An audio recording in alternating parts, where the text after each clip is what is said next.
Hello, gorgeous mom leaders. How is everybody doing? Welcome to Conscious Champagne Chat number 49. Today, as you can see, pretty terrible weather in Germany. I'm in my car. I'm just about to head off to a physio appointment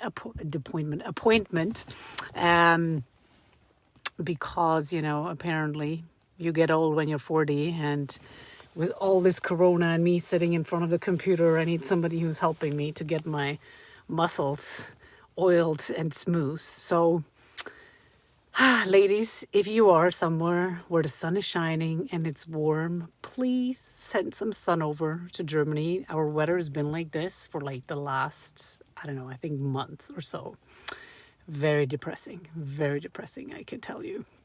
And it doesn't look like it's going to get any better. But I don't want to bore you with my weather complaints. I want to talk today about curing the fear of disappointment and how fear of disappointment actually stands in your way of truly owning your powers. And hey, Jamie, haven't seen you in forever. Great to have you here.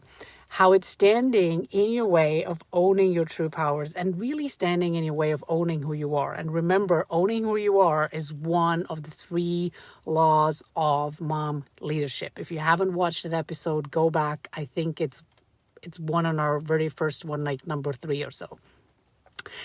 And besides sharing with you how to cure the fear of disappointment, more importantly, I want to raise the awareness that this fear exists, because this is actually the number one fear that I was struggling with the most, but I had no idea. I had really no idea. I think fear of failure, a lot of people are aware of that. A lot of people know that. We've talked about that. We're afraid of being judged. That's another very obvious one. But we are not really aware of the fear of disappointing others or being disappointed ourselves. And furthermore, because we're not aware of that, we actually are not aware of how it affects our behavior, especially when it comes to parenting and when it comes to allowing our kids to be their true self, which I know many of you want to teach them. And so they can grow up, right? When they're being their true self, they can grow up with a lot of confidence. So there's basically 2 aspects, right? The first one is you're scared of being disappointed by somebody, or you're scared of disappointing others. And I want to start with the second one. The scared of being disappointed, being scared of disappointing others really has its core and its origin in our childhood. And because it goes such a long time back, we forgot about it and we're not even aware that we have it. But as children, we have an innate need to please our parents. We want to love we want our parents to desperately love us, right? We know that children and babies, the more love they get, the more they thrive. So what happens is that when we as children have the feeling that we disappoint our parents, that we hurt them, we often translate it into a proof of our badness. And I can tell you, I've suffered from this. Well, first of all, for the first 35 years of my life, I didn't even have an idea that was living inside of me until I started doing the clearing work that we teach in the Rapid Anger Relief Mastermind, when I realized that really deep down, I thought of myself, I'm a terrible person. Every time I did not know how to parent right. Every time I overreacted. Every time I yelled at my kids. Every time things went wrong in our house, when my kids had a bad behavior, I put it all on me, and I was convinced it is proof of me being a bad person. And where was that coming from was really my mom. And it's the tiny little things. It's not that my mom actually told me you're a bad child, But it's a tiny little things. It was me biting my nails that was not good enough. It was me not sitting like a lady with the, legs crossed, but liking to sit, with the legs wide open. You don't do that. It was me not being able to live up to her expectations, to the ideal picture she had about who I needed to be and who my brother needed to be. And so what it translated into was, because, as I said, we want our parents to desperately love us. We do not want to disappoint them. We really don't. It's so hurtful for us, right? So what happens is that when we grow older and we take this on into our parenting, we take it on into our relationships, we take it on into our careers. And what it translates to is that we're so afraid of letting others down that we totally change our behavior. It goes as far as that we say yes to things we actually want to say no to. We meet with people we don't want to meet. We say yes to projects that we don't feel we can actually deliver on time because we're so afraid of what others will think of us. And the issue comes that we rely on what we believe the other person's expectation is. And I really want you to let that sink in. Let that sink in what that means. I'm going to repeat it. We rely on what we believe the other person's expectation is. So we believe XYZ is the other person's expectation, and we use that, we make that our truth, and because we make that our truth, we completely adjust our behavior, which is also called imposter syndrome. Often translate into people-pleasing and imposter syndrome, which is like we're never good enough no matter what I do.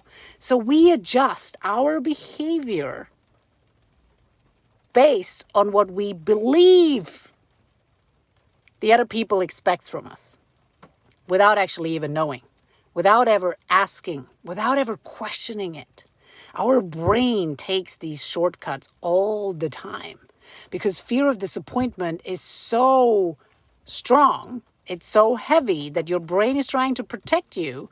So it's basically thinking this is what is expected of me in order to be a good person. But because I truly believe I'm a bad person and I've failed so many times in the past to live up to these expectations, I know I'm going to disappoint them, so I'm just not going to do it.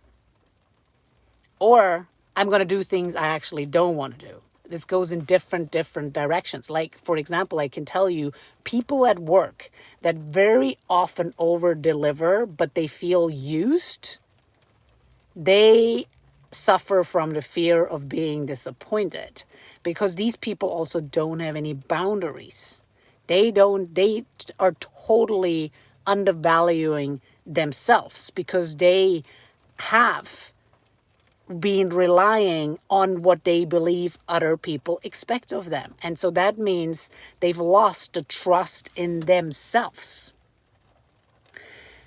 And that is it's a very toxic behavior on your behalf, because what it leads to is your constant feeling of you should be doing something and you're not good enough.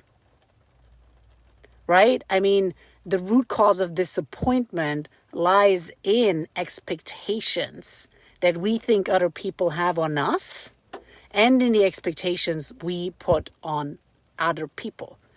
Now, let me turn that into parenting. We put a lot of expectations on our children. And so to continue my example of how I disappointed my mom, or at least I continuously felt I disappointed my mom, what happens is when you then turn into a parent, you're actually scared of being disappointed by your children. And again, it's not very, these things are subtle. They're not very obvious. So my daughter, who's 8, most of you know, she's not a very typical girl. And I remember when she was born, my firstborn was a boy and she was a girl. And I was so excited to have a girl because I was like, finally, I could put her in all these princess dresses. And I was just really excited to like make her look pretty and just like, I can't even like tell what like now I had back then in my head, because I was never like that. I was never like that. But exactly because I was never like that, and I felt like a complete disappointment to my mom all the time, I needed my daughter to fill that gap for me. So when she didn't like, the way we show it to our kids is literally in like, are you sure you want to wear these clothes? Are you sure, let's change your hairstyle. Let's make it look pretty. We constantly tell them what to change about themselves because we are so scared of them disappointing us in our own incapabilities. It's totally screwed up, you guys. It's totally screwed up. But that is exactly what is going on. And so when you need your children to look a certain way, when you need your children to behave a certain way, I can tell you it's very often linked to you having been a disappointment to your parents. And because you could never fix it, and that pain is still living inside of you, you now need your children to fix that for you. Which means we are raising children that again learn that they are a disappointment to us, that again learn to please other people, and that do not know how to trust themselves, and that do not allow themselves to be their true selves. Because avoiding to disappoint other people so we don't hurt them always comes at the expense of not being our true self. It comes at the expense of not being able to be happy and in alignment with who we are. And so what do? We clear that stuff. We clear it. That's the very first thing. And so we clear it using the rapid anger relief method that I teach in a mastermind, which is like we go in there, we face our fears, we get them to speak to us, and we clear them out of our body so we can then anchor in what it is that we actually truly want, and we anchor in the person we truly want to be for our children. The second thing we do is don't have any expectations. And I know it's an easy statement, but not having expectations is the most freeing thing you can do to yourself. Because when you don't have expectations, there's nothing wrong, there's nothing right, there is nothing good, there's nothing bad. There just is. And when we live in the just is, we can connect before we correct. We can solve things together, and there's literally nothing to be disappointed about. Now, while you might be able to forgive other people that disappoint you,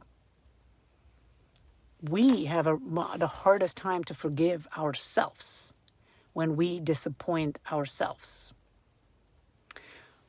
which is like the double sword of being afraid of disappointing others. Because the worst part about disappointing others is not that you're disappointing the other person. It's actually that you're letting yourself down. And that comes from you having a lot of expectations on you and having a lot of expectations put on you that at some point in your life were put on you, but they're not really who you actually are. And when you dismantle that, when you deconstruct that, you get to the core of your true self. and you find your own power. And that's when you find that own power, that's when you can own who you are. And only then, you can live how it is done for your children. If you haven't cleared it, we're going to repeat the cycle, and we're going to raise kids that have the need to please others in order to avoid to hurt them, and in order to avoid to feel like a bad person. All right, my loves, I hope that was helpful. Give me a thumbs up, say something if you like this, and I will be seeing you back here tomorrow, where we're going to talk about another fear, which is a bit more obvious, but not quite as obvious, which is the fear of success and how that is holding you back to owning who you really are. Mwah! Love you. Take care. See you tomorrow. Bye.